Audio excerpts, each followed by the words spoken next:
The intersection of Savona and California Boulevard is no stranger to severe flooding, and some of these local businesses, like Estella's Pizzeria, are just yards away from those flood-prone areas, and employees tell me it's hurting their business. Estella's Pizzeria sometimes looks like waterfront property. Imagine a lake in the middle of the road. Nicole Erickson, the store manager, says that's her reality after a heavy rainfall. An intersection becomes a waterway. I saw somebody kayaking down the road.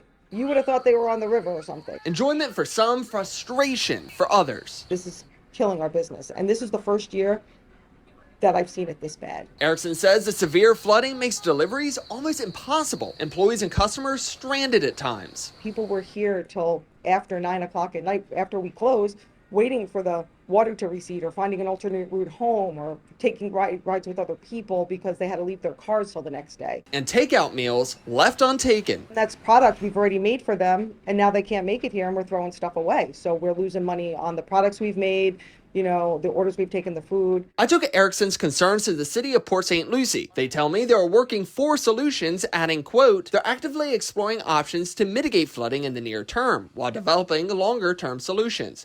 But for Erickson, do you think the city's doing enough? No, I absolutely don't think they're doing enough. I mean, they told my boss, oh, we're working on it. We got 3 different projects we're working on. But you've been saying this for years. I've worked here for 6 years. I've heard this for at least the last 3 years. And that's a long time. Tyler Hatfield, WPTV News.